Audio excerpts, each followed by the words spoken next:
इतिहास में युद्ध बहुत हुए हैं, लेकिन क्या आपने कभी सुना है कि मात्र 13 दिनों के अंदर एक नया देश बन गया। एक ऐसा युद्ध जहां दुनिया की सबसे बड़ी ताकतों ने भारत को धमकाया। अमेरिका ने अपना परमाणु बेड़ा बंगाल की खाड़ी में भेज दिया, लेकिन फिर भी भारत झुका नहीं। दूसरे विश्व युद्ध के बाद सबसे बड़ा सैन्य आत्मसमर्पण, 93,000 पाकिस्तानी सैनिकों ने अपने हथियार डाल दिए और दुनिया के नक्शे पर एक नया नाम उभरा, Bangladesh. 1971, a new nation is born. Our trial anguish made India has set a nation free. Our mighty set of heroes achieved India's greatest military victory.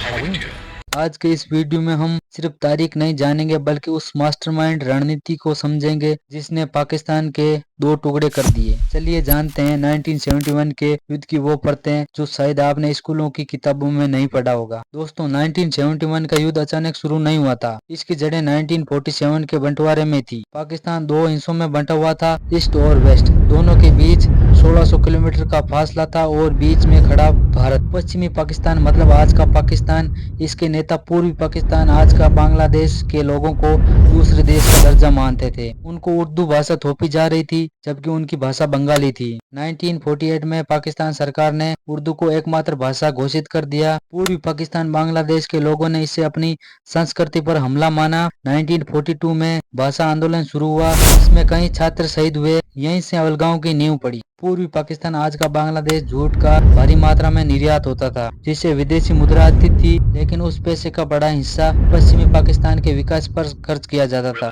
It lies at the mouths of the Ganges and the Brahmaputra and lives by, on and in the water. Its crops, jute, tea, rice, wood pulp and teak, come down by river to the markets of Dhaka and the port of Chittagong. Jute is the country's principal export and a major source of complaint by the East against the West. But the people of the East say they are making a big contribution to Pakistan. पूर्वी पाकिस्तान बांग्लादेश के लोगों को लगने लगा उन्हें केवल एक colony की तरह इस्तेमाल किया जा रहा है। पाकिस्तान की सत्ता और सेना पर पश्चिमी पाकिस्तान के पंजाबी और मुहाजिर नेताओं का कब्जा था।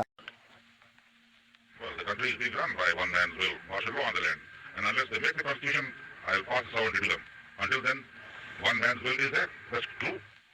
Now, as President Yahya Khan's army imposes martial law on East Pakistan, the gates of industry 1970 के आम चुनाव में पूर्वी पाकिस्तान बांग्लादेश पार्टी अवामी लीग शेख मुजीबुर रहमान ने भारी बहुमत हासिल किया। नियम के मुताबिक उन्हें प्रधानमंत्री बनना चाहिए था, लेकिन पश्चिम पाकिस्तान के नेताओं जुल्फिकार अली भुट्टो और सेना ने उन्हें सत्ता सौंपने से इनकार कर दिया। जब विद्रोह बढ़ा तो 25 मार्च 1971 को पाकिस्तानी सेना ने ऑपरेशन सर्च लाइट शुरू किया। पूर्वी पाकिस्तान बांग्लादेश में बुद्धिजीवी छात्रों और हिंदुओं का बड़े पैमाने पर कत्ल आम हुआ।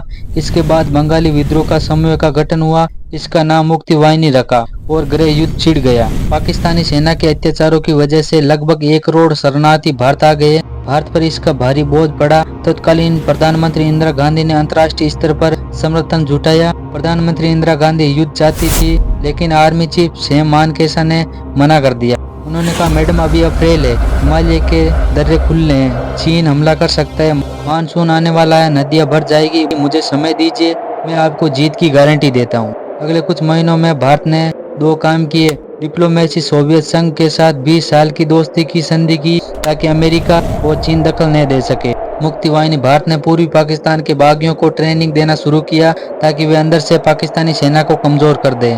3 दिसंबर 1971 की शाम पाकिस्तान ने भारत के 11 एयरबेस पर हमला कर दिया। युद्ध शुरू हो चुका था, लेकिन भारत ने जो जवाब दिया उसकी पाकिस्तान ने कल्पना भी नहीं की थी।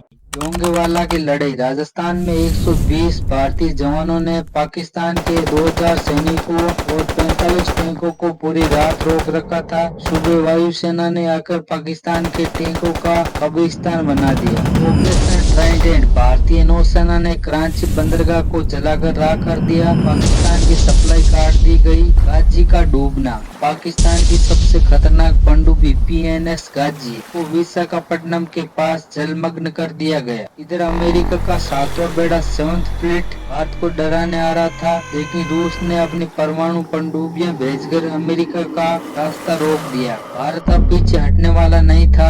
भारतीय सेना ने ढाका को चारों तरफ से घेर लिया था। जनरल मानेकशॉ ने रेडियो पर मैसेज भेजा, नियाजी सरेंडर कर दो वरना हम तुम्हें खत्म कर देंगे।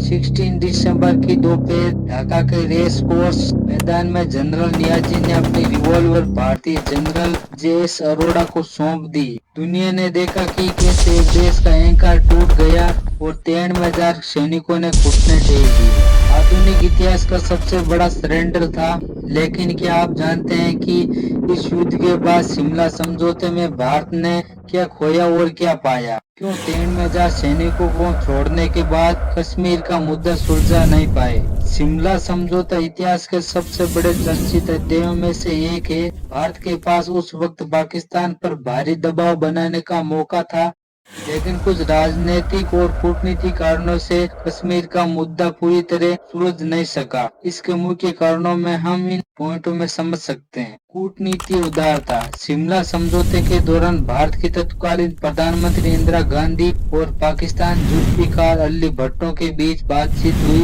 भारत का मानना था कि अगर पाकिस्तान पर बहुत बड़ी शर्तें थोपी गई तो वहाँ की जनता में बदले की भावना पैदा होगी। वर्साई की संधि में जर्मनी के साथ जैसा हुआ था वैसा होगा, वो लोकतंत्र खत्म हो जाएगा। भारत ने बड़े दिल का परिचय देते हुए सैनिकों को बिना किसी स्थायी समाधान के रिहा कर दिया। कहा जाता है कि भुट्टो ने मौखिक रूप से आश्वासन दिया था कि वे धीरे धीरे लाइन ऑफ कंट्रोल (LOC) को अंतर्राष्ट्रीय सीमा मान लेंगे, लेकिन जब वे पाकिस्तान लौटे तो उन्होंने अपने वादे पर पल्ला झाड़ लिया। समझौते में यह तो लिखा गया कि दोनों देश कश्मीर विवाद पर द्विपक्षीय तरीके से सुलझाएंगे, लेकिन उसमें समाधान की कोई समय सीमा तय नहीं थी।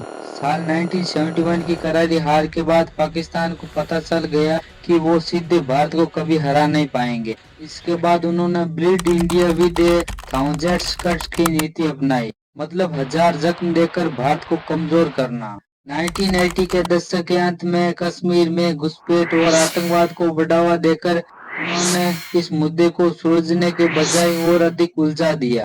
पाकिस्तान में सत्ता अक्सर सेना के हाथ में रही है। वहाँ की सेना के लिए अस्तित्व के लिए कश्मीर का मुद्दा जीवित रहना जरूरी है। अगर कश्मीर विवाद सुलझ गया तो पाकिस्तान की रणनीति में सेना का महत्व कम हो जाएगा। इसलिए जब भी दोनों देशों के राजनेताओं में शांति की कोशिश की, वहाँ की सेना ने कारगिल जैसे घुसपैठ करके उसे पटरी से उतार दिया। भले ही सीमा समझौते में तय हुआ था कि तीसरा पक्ष हस्तक्षेप नहीं करेगा, लेकिन पाकिस्तान ने लगातार इस मुद्दे का अंतर्राष्ट्रीयकरण करने की कोशिश की, इससे द्विपक्षीय बातचीत का माहौल खराब हुआ। भारत ने 93,000 सैनिकों को मानवीय आधार और एक स्थिर पड़ोसी की उम्मीद में छोड़ा था, लेकिन पाकिस्तान ने इसे अपनी कमजोरी छिपाने और भविष्य की तैयारी अवसर के रूप में देखा था, जिससे ये मुद्दा आज भी एक अनसुलझी चुनौती बना हुआ है। और अगर आप जानना चाहते हैं कि कैसे उस समय रूस ने भारत की जान बचाई थी, तो अभी सब्सक्राइब करें और कमेंट में लिखे रूस।